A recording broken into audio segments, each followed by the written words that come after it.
Alors nous voici au Conservatoire National des Arts et Métiers à Paris, boulevard de l'Hôpital, dans le 13e.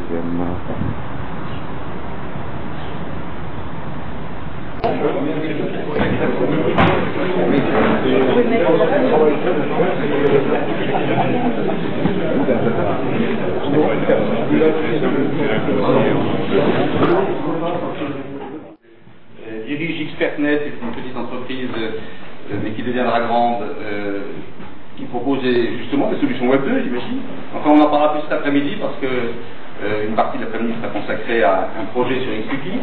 Et puis Miguel Mandrado, qui est un grand expert du travail collaboratif et que vous avez connu certainement jusqu'à il y a quelques mois comme dirigeant de Magnétique Village. Et moi, c'est avec Miguel que j'ai appris le travail collaboratif, avec les outils, donc je suis content qu'il soit là aujourd'hui et il s'est embarqué dans de nouvelles aventures.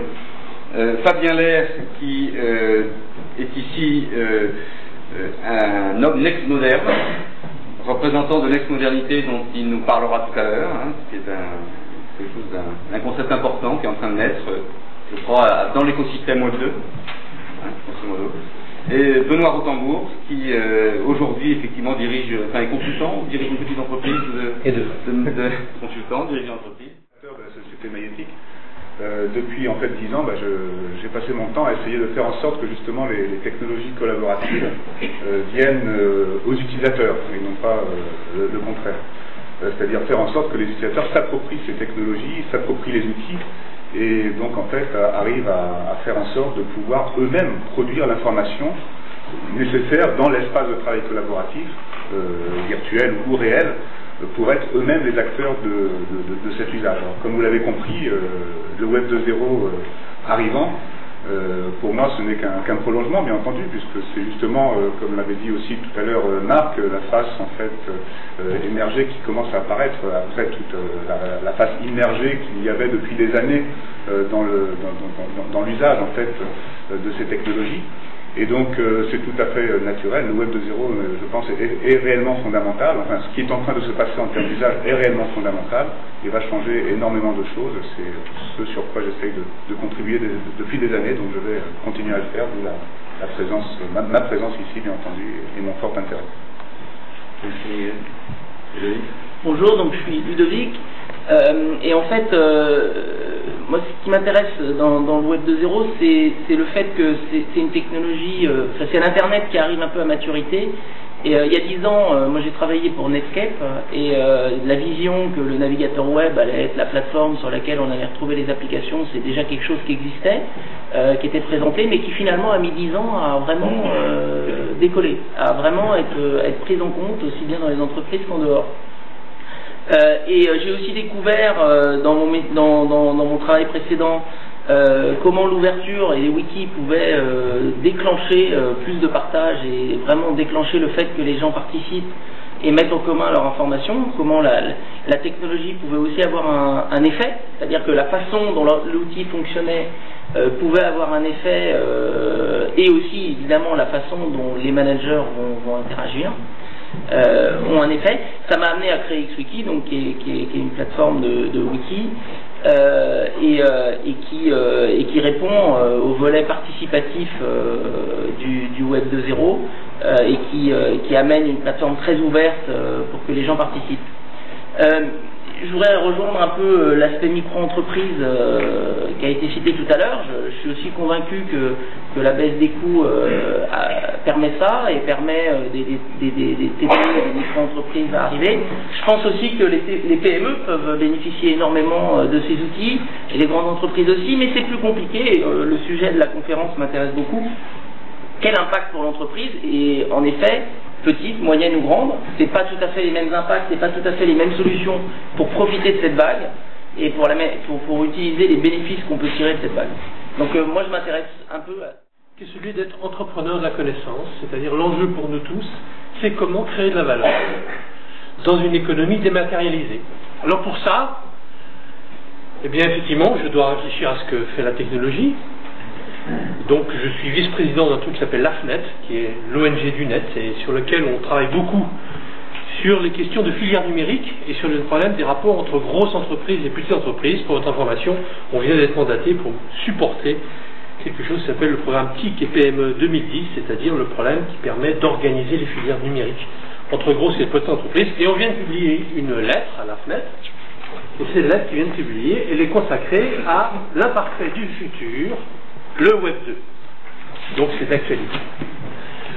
Le deuxième là, je suis aussi responsable d'une petite société de services qui s'occupe d'efficacité collective et de création de valeur, parce que finalement c'est ça dont il s'agit. Puis troisième point, parce que je crois que c'est important, eh bien, je suis responsable d'une chaire et d'un institut qui réfléchit aux performances des organisations innovantes dans le cadre de l'entreprise étendue et du travail en réseau, et sur l'Institut de l'économie de la connaissance. Vous voyez bien que tout ça, ça se tient. À savoir, c'est comment nous allons ensemble, en fonction de l'avancée des technologies dont le Web 2 fait partie des multiples étapes, créer plus de valeur, parce que ces technologies, elles transcendent les systèmes sociaux, les systèmes organisationnels et les dispositifs d'entreprise qui aujourd'hui nous gouvernent. C'est-à-dire qu'on est encore dans une phase, par rapport à ces outils qui naissent tous les jours, dans une phase transitoire. Et pour les entreprises, il y a beaucoup de ces outils qui finalement ne sont pas utiles. C'est-à-dire qu'ils n'ont pas un objectif de toucher les moyennes ou les grandes entreprises. Ils sont purement pour les TPE, purement pour les particuliers. Donc il faut aussi savoir faire la part des choses dans tout ça. C'est-à-dire que dans le Web 2.0, il y a, suivant qui on est, il n'y a pas tout à prendre. Il y a des concepts qui sont hyper intéressants, globalement hyper intéressants. Puis après, il y a des choses qui sont pour les TPE, des choses pour les PME, des choses pour les grandes entreprises, et il faut savoir faire le tri. Ça, c'est... Le problème de la création de valeur dans une économie basée sur l'information et le service, c'est qu'il se dématérialise. Alors, aujourd'hui, c'est clair, notre société, prenons la France, simplement, aujourd'hui, nous avons une situation telle où, si on veut gagner, c'est pas la productivité qui veut nous faire gagner, on en a parlé avec certains d'entre vous, parce que je suis venu plancher ici, mais c'est l'innovation et la capacité de service. La capacité de service, c'est l'innovation permanente, et la capacité aussi à le délivrer. Donc, c'est des relations interpersonnelles. Donc, ça laisse le champ ouvert à de l'activité individuelle. Donc, il y a une transformation du modèle d'entreprise, et qui sort de ces... Aujourd'hui, les grandes entreprises, et elles sont au taquet en ce qui concerne leur marge de productivité et leur marge d'innovation. C'est en allant à l'extérieur, sur leurs fournisseurs, qu'ils vont pouvoir gagner. Donc, bien sûr que tout ça éclate. Le modèle de Wikipédia dont on parle, il y a 350 000 collaborations, il y a 2 salariés à Wikipédia. Si on regarde IBM, c'est 320 000 salariés, eBay fait vivre 720 000 personnes aux États-Unis. Donc, regardons les choses, il y a une transformation extrêmement rapide des modèles qui sont liés à cette possibilité des technologies dans lequel la technologie supporte la chose importante, c'est-à-dire le flux d'informations qui permet rapidement d'innover, de construire du service à valeur ajoutée dans les dispositifs, finalement, qui sont des dispositifs de service qui sont majeurs aujourd'hui. 70% de la population active ne fait rien que traiter de l'information aujourd'hui. C'est pour ça que les technologies sont support de ces technologies. Et c'est pour ça que les outils structurent cette affaire. C'est le ballon, comme je dis toujours, qui permet au collectif de jouer. Mais le collectif, c'est aussi entre 2 personnes. Je crois qu'il faut être assez attentif à ne pas tomber dans le mythe du collectif, collaboratif, forever. Le point, c'est que le collaboratif, c'est aussi une nécessité qui est portée par les gens, parce que c'est le seul moyen de résoudre la complexité, et c'est le seul moyen d'avancer vite. Parce que la règle du jeu aujourd'hui, pour gagner, c'est-à-dire pour gagner du pognon, il faut aller plus vite que son camarade, et il faut résoudre plus vite les problèmes complexes que son petit camarade. Pour ça, comme on est dans les métiers de traitement d'information, on doit s'appuyer sur ses connaissances, celles qu'on a, et celles de ses petits camarades, en qui on a confiance, et on fait ça avec la technologie. C'est pour ça que le collaboratif est critique, sinon on s'en fout. Ensemble, parce qu'il y a les gens du GAF. Le GAF, c'est le groupement des patrons de la formation en France. Et ils ont fait une journée, et ils m'avaient demandé de passer la journée avec eux pour qu'on réfléchisse aux nouveaux métiers des acteurs de la formation.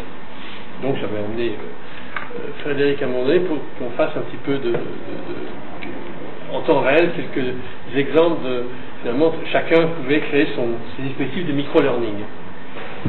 Simplement pour vous dire qu'effectivement, il y a, sur ce domaine de la formation, il y a une transformation fondamentale qui est en train de venir grâce à ces technologies. non pas tellement parce que le dispositif est en train de... Vous allez voir votre streaming sur votre blog, et hop, vous avez 20 secondes de vidéo qui vous explique comment faire. Vous êtes formé en même temps que vous travaillez. C'est un changement brutal. Hein, et je peux vous dire que ça, c'est des impacts métiers qui sont en train de venir, comme les impacts métiers dans la production d'avions, comme les impacts métiers dans la production de médicaments, comme les métiers... Voilà. Donc ça, les impacts, ils sont à tous les coins. Mais ils sont sur les gens. Ouais, c'est ça, pour blog. Donc je suis Miguel Membrado, donc l'ancien cofondateur de la société Mayotique, qui avait diffusé le produit Mayotique Village. Voilà. Et mon blog, donc c'est membrado.blogs.com. Très bien, ben, merci.